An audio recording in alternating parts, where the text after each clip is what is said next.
page turners, and welcome back to the channel. I'm Matthew, the man with a hat who reads, and today we are talking Harry Potter. I've completed my reread of the Harry Potter series and thought it'd be fun to just do a video ranking them from my least favorite to my favorite. Now, before everybody gets in a tizzy over some of my choices, these are just my opinions.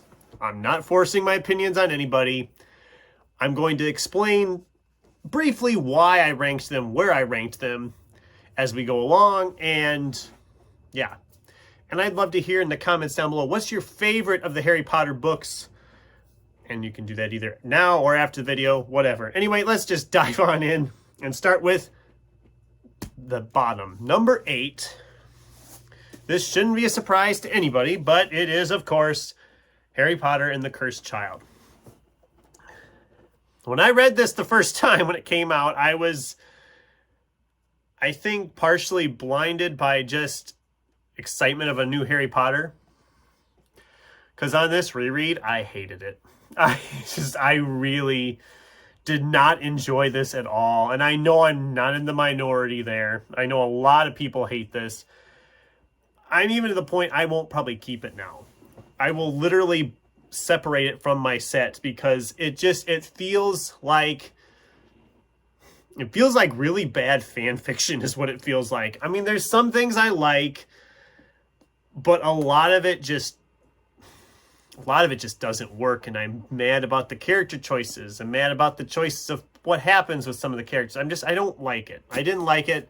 I know I'm not in the minority there. It's easily, I didn't even have to reread them to know this would be the bottom.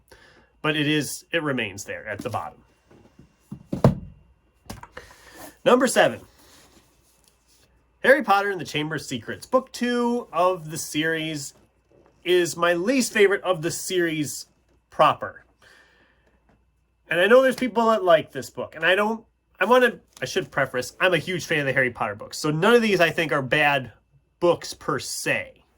I do like all of them, but there's some I like more than others. But anyway, this one gets the bottom of that because of the fact that this feels very much like a sequel. Rereading it, if you read Sorcerer's Stone and never went any farther, you'd be fine. Sorcerer's Stone works as a decent standalone book. And I mean, we didn't know, nobody knew when this was being written that it was going to become this huge phenomenon. So if it wouldn't have, we might not have got a whole series out of it. As it is, Chamber of Secrets just feels like the typical sequel, you know, to a big thing. It's darker, it's more brooding. The characters that we are going back to, we still enjoy, but they just seems to be something off about them. We're introducing a ton of new characters, and it's also got probably the worst of the teachers that Harry has. I mean, with Lockhart. And yes, I know you could make an argument for Umbridge, but Lockhart is just inept. He's useless. He's pointless. It just feels like there's some of the things happening is just rehashes of what we already had in the first book at times. And yeah, it has its good things. I love that we get to meet Dobby. I love some of the other lore we get to get introduced to, some of the other characters we get introduced to, but a lot of this book just doesn't really feel like it needed to be there. I think that's just me. I don't know. I don't really know how to explain it, but this, number 7. At number 6, we have Harry Potter and the Goblet of Fire.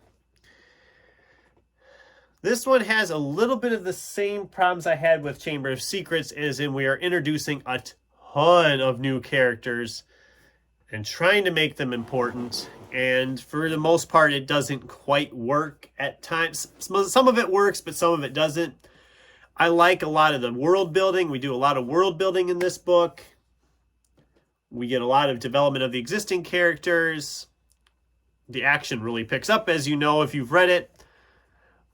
It just, I mean, it's a big jump from book 3 to book 4 size-wise, as we all know. And there's a lot of build-up at the beginning of this book that even on the reread, I'm like, okay, let's go. Let's get them to Hogwarts already. I mean, we don't get them to Hogwarts until, God, we're like 200 pages in, I think, before we get to Hogwarts. Oh, not quite.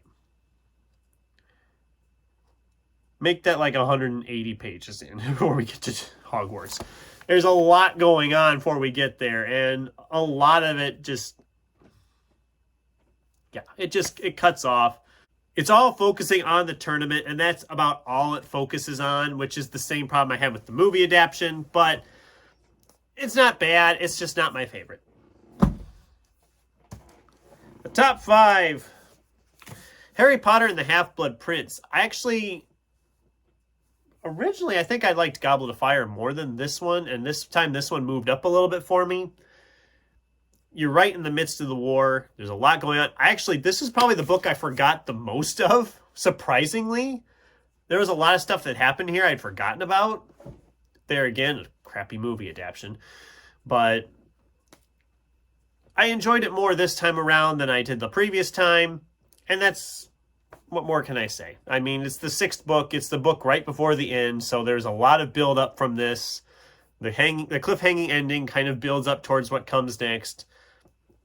It's still great.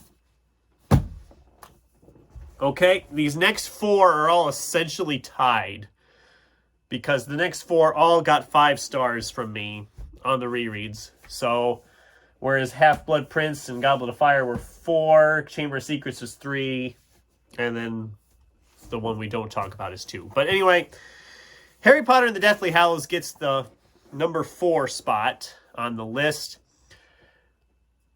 Again, really like this book. I mean, it's the ending of the whole series. Everything's wrapping up. It feels like, again, it takes us too long to get to Hogwarts. And then when we get there, we skim over a lot of stuff I'd love to see more focus on. We see a bunch of characters die, which, I mean, some of them characters you've been with for 7 books, so it is sad at times. But it also has a problem, though, that I mentioned with book 2 and book 4. We have a bunch of characters because we focused on so many characters accumulating, and then we introduce another handful of characters who, let's be fair, are hard to keep track of at times. I mean, you have a ton of Death Eaters, a ton of government officials. There's just a ton of characters to follow that it's really hard to keep track of everybody at times. And it's still really good. I mean, I'm going to be saying that about all these next ones. It's still really good.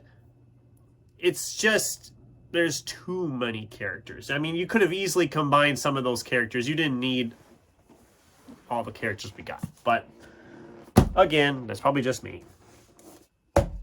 You could make an argument that the characters are what makes the series, and you would be right. But at number 3, we have the one, the only, the Sorcerer's Stone. This is probably the most young adult of the whole series, because they do get into some more adult themes as they progress. I still love this book. I mean, it's where it all began. It's not higher on the list because it does move really quickly. It's almost too short, especially when you figure how much time we spend covering some of the stuff in later books, and this book just glosses over a lot of it. Like I said, it's where it all began. It's the classic. It's the one everybody's going to remember. It's the one that's been read the most of all of them. I've probably read it the most of all of them myself. It is a favorite. At one time, this would have been number 1, but I have 2 that I think are a little bit better. At number 2, Harry Potter and the Order of the Phoenix, Book 5. I know I've said it in a couple of these other ones, but I think this book really works having all the characters, because there's so many different characters, but they're not like all together all the time. They're spread out enough. You have the DA forming, which is fantastic. I love every aspect of that. The Order of the Phoenix itself getting together. You have all that. It's just, it is exactly as long as it needs to be. It's not too long. It is up there as one of the best of the series.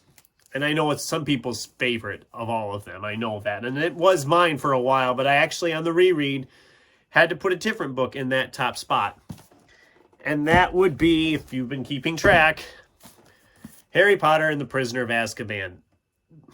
This, at one time when I was younger, this was my favorite. Then, like I said, I was on Order of the Phoenix and stuff for a while, but this one has returned to that top spot for me. This just, it seems like everything, this is the sequel that Chamber of Secrets wanted to be, where everything is bigger, it's more exciting, the world feels fresher, even though we're kind of covering some of the same stuff. It just feels so much more unique and fresh. Whereas book 2 just felt like it's kind of stagnant and stale and nothing changes. This book, everything feels like it changes. It's lively. The Dementors are terrifying additions to the story. We have the best defense against the dark arts teacher of the whole thing with Lupin being introduced. You get to meet Sirius. We get a lot of background and back lore into Harry's father when he was at school and his friends. And it just, everything works in here, I think. I really didn't have any problems with this book on the reread either. It's phenomenal. It's a great fantasy, and it is my favorite Harry Potter novel. So that's my list of ranking the Harry Potter series. I mean, there was no surprise for the worst of the bunch, but I'm sure there was some people who were very mad about my thoughts on Chamber of Secrets, but that's just me. This is just my opinion. I'd love to hear your guys' list, either in the comments or make your own video. I'd love to hear what you think of the Harry Potter series as a whole and its ranking for you. And yeah, that's the video for today. I thank you all for watching. I'd love to get a discussion going in the comments down below. And until next time, keep turning pages.